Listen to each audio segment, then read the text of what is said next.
welcome back to The 3 Show.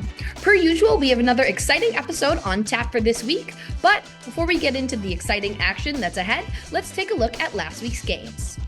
Starting in the Central, Peoria and Wisconsin had quite the series, with each team winning one game apiece. The Mustangs upset the Woodsmen on night one in overtime, despite being outshot 56-29. 5 different players found the back of the net during their 6-5 victory, and to no one's surprise, Wyatt Duke lit up the score sheet, scoring a pair of goals in addition to notching 2 assists, one of his apples being dished out to Jordan Minnie, who banked home the overtime winner, his first game-winning goal of the year.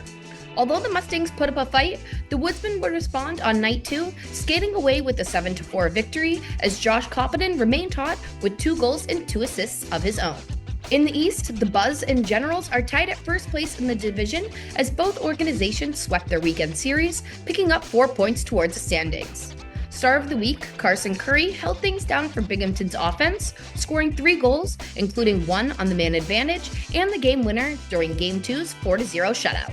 For Northeast, netminder Jasa Grossenbacher had another impressive showing, turning away 32 out of 33 shots during the squad's 2-1 victory over the Nordiques, improving his season record to 13-4-1. In the Frontier, Badlands and Helena kept fans on the edge of their seats as they split their series, both games being 1-goal contests. The Bighorns took Game 1 by a score of 5-4 in regulation, as rookie Chase Berg posted his second 2-goal performance of the year while also dishing out 1 assist. Night 2 would be for the Sabres as they upset Helena in a shootout by a final score of 2-1. Dawson Worth would be the lone player for Badlands to score in regulation and would then go on to score the game winner in the shootout. On the back end, netminder Jackson Rothler stood on his head, making a whopping 49 saves to secure the win. As a lone series in the South Division last week, the Ice Bats completed a 3-game sweep out in El Paso over the Rhinos. Austin's rookie forward and star of the week, Tommy Forgrave, remained hot, racking up 5 points on the weekend, extending his point streak to 8 consecutive games. When asked about Tommy's play, head coach Weston Michaud stated, "From his hockey IQ development to his reliable communication with teammates, his attention to detail has elevated his performance significantly over the past month." Out west, Mason City took part in a cross-divisional series with St. Louis, the Toros coming away with the weekend sweep, improving to 7-3 in their last 10 games. Toros' leading scorer Marcus Friedl continues to be an absolute offensive powerhouse for his squad, as he tallied an impressive 9 points in 2 games. This was Friedl's best series to date, further proving why he's a force to be reckoned with, as he earned Star of the Week for the 3rd time this season. And with that, let's jump into the exciting weekend that we have ahead here in the NA3HL. Starting things out with a little Central-West combo, the Cyclones will travel to Eveleth to take on the Wilderness for their first cross-divisional series of the season. When looking at the last 10 games, both teams have struggled as of late and are hoping to turn the page in 2025. With the recent hiring of Kritz Rasloff in Minnesota, the Wilderness are ready to get to work.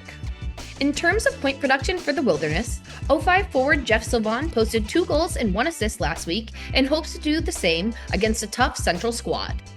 For Wausau, they will rely on Jake Garrow to continue trending in the right direction, as he was awarded last week's Star of the Week with a 4-point showing against the Grizzlies. In the East, the Generals will head down to Connecticut for a one-off tilt with the Sea Captains on Saturday night.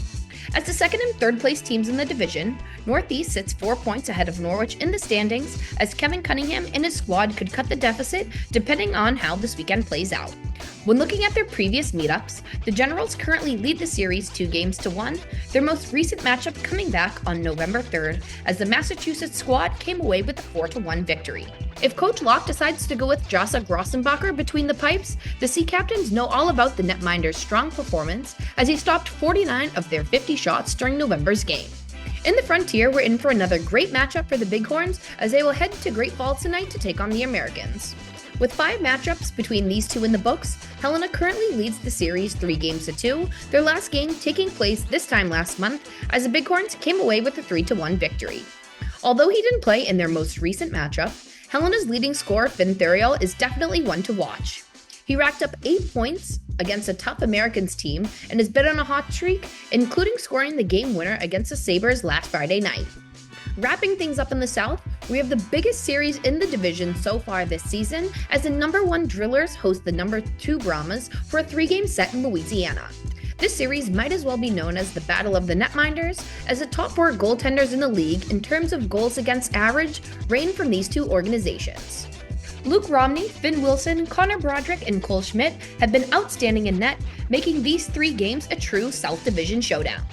In addition to the goals against average category, Romney and Wilson also sit in first and second place in both the save percentage and shutout categories. We can't wait to see what unfolds around the league this week, and we're hoping you're ready to cheer on your favorite teams.